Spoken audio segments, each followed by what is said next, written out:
They say security cameras don't lie. They catch what the eye misses. What happens in silence when no one else is watching. But sometimes, the footage only raises more questions than answers. Sometimes, it becomes part of the mystery itself. This is the story of a girl who vanished inside an elevator. One moment, she was there, and then she was gone. Her name was Lila Han, a 21-year-old college student who checked into a century-old hotel in downtown Los Angeles. She never checked out. February, honest, 2013. It was raining in LA. Lila had flown from Vancouver alone. She wanted to explore, write in her journal, meet strangers who felt like stories. She chose the Luna Vista Hotel for its central location and its price. But the Luna Vista wasn't just any hotel. It was old, towering, and filled with secrets. The kind of building that seemed to hold its breath. She checked into room 412, a small, dusty room on the 4th floor. The hallway lights flickered. The wallpaper peeled. The smell of old wood and chlorine hung in the air. That night, she called her parents. Her voice was cheerful. She told them about the vintage elevators, the weird carpeting, and the woman downstairs who kept staring at her. They laughed. She said she'd call again tomorrow. She never did. The next morning, a neighbor, Mr. Delgado, from room 414, thought he heard whispering outside his door. It was soft, almost like singing. But when he opened it, the hallway was empty. That evening, the night manager noticed Lila pacing in the lobby. She looked anxious. She approached the desk to ask about someone knocking on her door. No one had been assigned near her room. Her final journal entry that night read, "It's here, again. 4th night. I won't let it in." February 3rd. The front desk noticed Lila hadn't left her key or made any noise.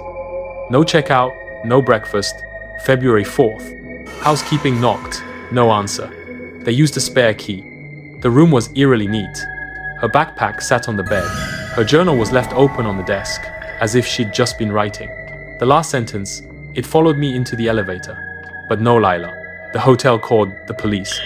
At first they thought she had simply left, but the CCTV said otherwise.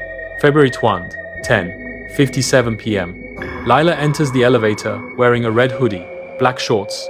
Her hair is slightly damp, as if she had just showered. She looks uneasy. Her eyes dart. She presses buttons 2, 4, 7, 10. The door doesn't close. She peers outside, jumps back in, hides in the corner. She steps out, then back in. Her hands wave erratic, ritualistic, like she's pushing something away. Her lips move. She speaks to someone off camera, but the hallway is empty. Suddenly, she stops. Her back straightens. Her head turns slowly toward the camera. Then she steps outside and vanishes. The elevator door stays open for 60 seconds, then closes, slowly. And Lila Han is never seen alive again. The footage hits YouTube. It spreads fast. 3 million views in 48 hours. Viewers dissect every frame. Paranormal forums light up. Reddit users argue, was she hallucinating?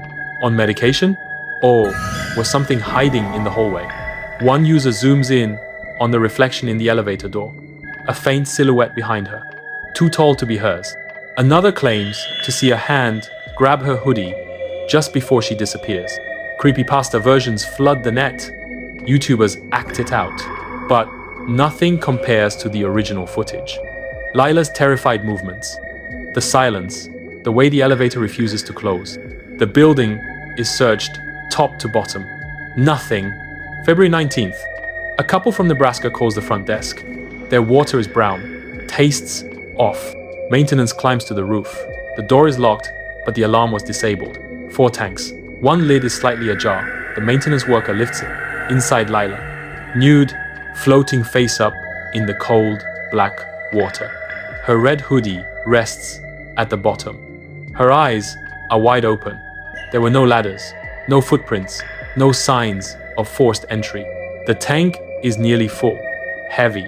Even 2 people would struggle to lift her body over the edge. Yet somehow, she was inside. The coroner rules it accidental drowning. No signs of trauma, no sexual assault. Toxicology is clean. But then comes the journal. Her parents released the last 10 pages. The drawings are cryptic. A stairwell spiraling into an eye. Stick figures watching from the ceiling. Repeated phrases. He follows, but doesn't walk. The mirror watches. Don't ride the elevator after 10. Police attempt to recreate the elevator scenario. Press the same buttons. The doors close every time, but in the footage, it never closes. Until she leaves. An old janitor comes forward. He says, room 412 used to belong to a woman in the 1980s who went missing the same way, and the girl before her, and one in 1967.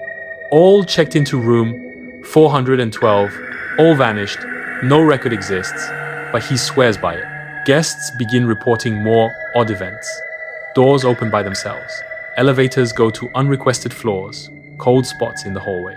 One woman reports hearing knocking inside her closet every night at 2:57 a.m.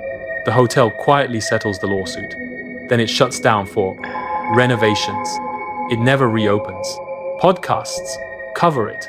Documentaries hint at cult involvement, government experiments, even supernatural rituals, but no solid answers.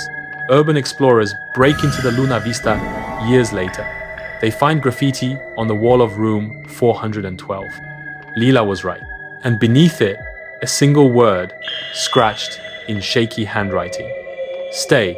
To this day, no one knows what really happened to Lila Han. She left no enemies, no drugs in her system, no history of mental illness, only a video. A girl in a red hoodie, speaking to the invisible, waving at something we can't see, and a building that swallowed her whole. This was She Disappeared from the elevator without a trace. CCTV never lies. Only on Scary Stories and Thrills. Subscribe for more true fear. Real twists.